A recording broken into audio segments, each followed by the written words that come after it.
तो वेदों ने भी, भगवान ने भी और सभी संतों ने एक मत से यही कहा कि भक्ति ही करना है, केवल भक्ति के द्वारा ही कल्याण हो सकता है। ये सिद्ध हो। देखिए, यद्यपि न्याय दर्शन में, दर्शन शास्त्र में किसी भी चीज को सिद्ध करने के लिए 6 उपाय कहे गए हैं। अन्वय, व्यतिरेक, अन्य निरपेक्षता, सार्वत्रिकता इत्यादि। लेकिन ये सब अभी समझाना संभव नहीं समय के कारण। इसलिए आप लोग केवल इतना समझ लीजिए कि केवल भक्ति ही एकमात्र साधन है, मार्ग है, जिसके द्वारा हम अपने लक्ष्य तक पहुंच सकते हैं।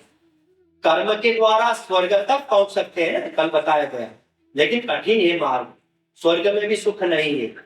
ज्ञान के द्वारा आत्मज्ञान तक हो सकता है, जिसमें वास्तविक सुख नहीं मिल सकता है, और मार्ग भी बहुत कठिन है।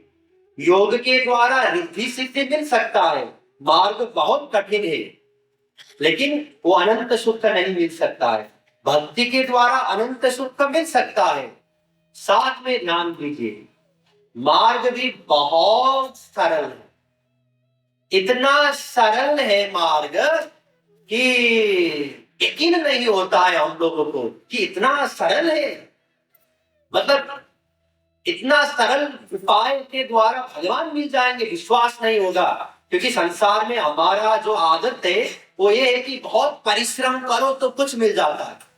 देखिए, जब आप लोग घर में पूजा लगाते हैं, कर्म कांड करते हैं, तो कितना करना पड़ता है ना। ये सामान लाओ, वो सामान लेके आओ, भूखे रहो कब तक, पंडित जी आएंगे, उसको बुलाओ, खिलाओ, सब करो, बहुत टेंशन होता है, कठिन कार्य। भक्ति में कुछ भी नहीं। न देश नियमस्तस्मिन् न काल नियमस्तथा। जरूरी नहीं कि सवेरे 4 बजे उठे फिर स्नान करें, कुछ जरूरी नहीं है, कोई नियम नहीं है। न तो उसमें सुतक लगता है, न तो मासिक धर्म जो महिलाओं का है कि मासिक धर्म में भक्ति नहीं कर सकते, ऐसा नियम भी नहीं है। अरे हम तो कहां कहां होकर के आए, कपड़े बहुत गंदे हैं, कोई प्रॉब्लम नहीं। हम तो वेजिटेरियन नहीं है, मांसाहार करते हैं, हम भी भक्ति कर सकते हैं।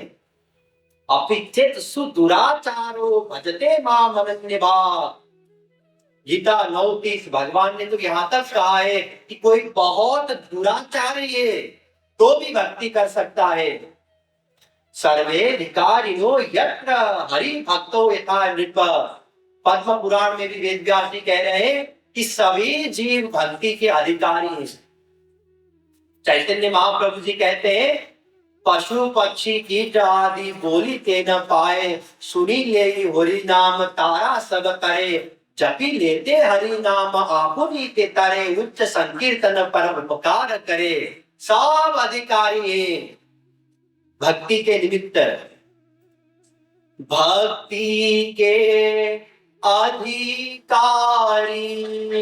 गोविंद राधे, पतितों से ब्रह्मा तक सब है बता दे। सभी जीव भगवान की भक्ति कर सकते हैं।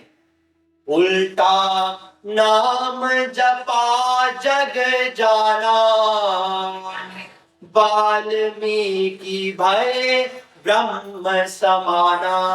तुलसीदास जी महाराज कह रहे हैं कि जो राम नहीं बोल सकते थे वाल्मीकि जी पहले, वे भी भक्ति के अधिकारी हैं।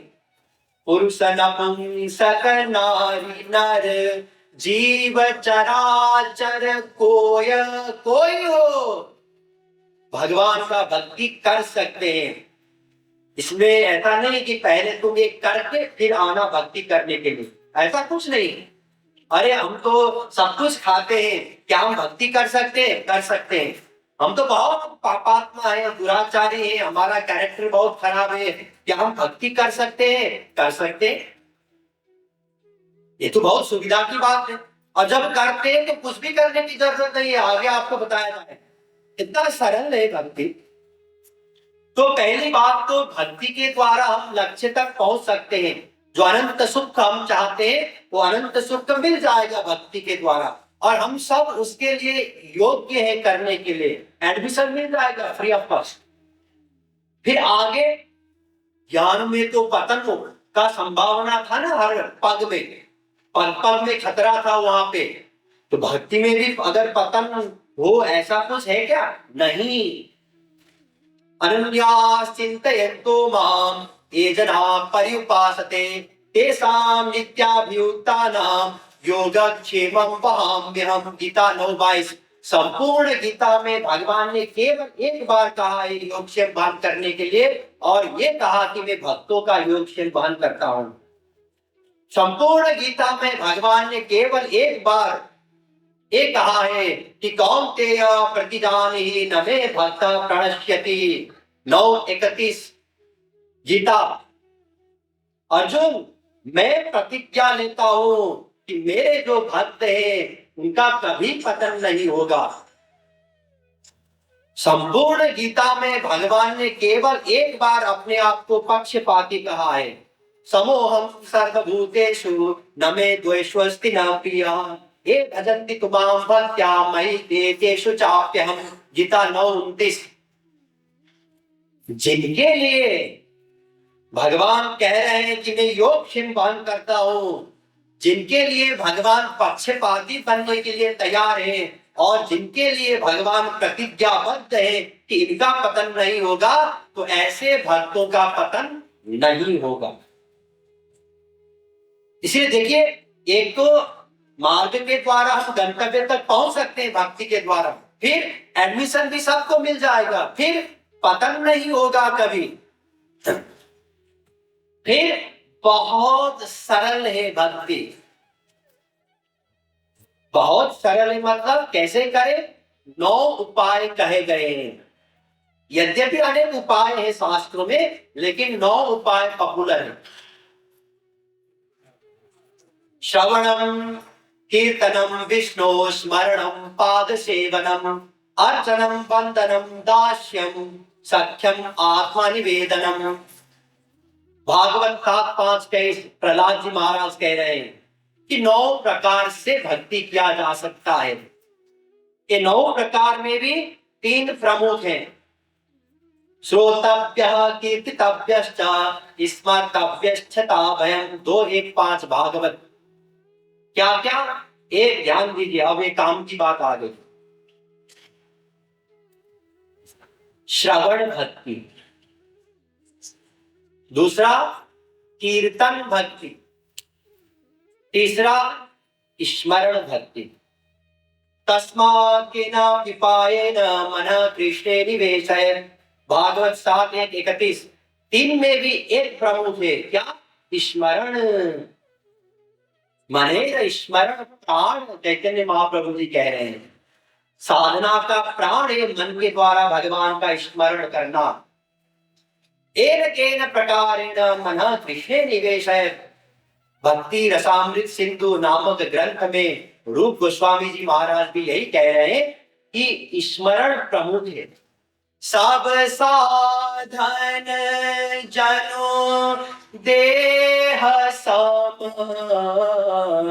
रूप ध्यान जनु प्राण राधे राधे।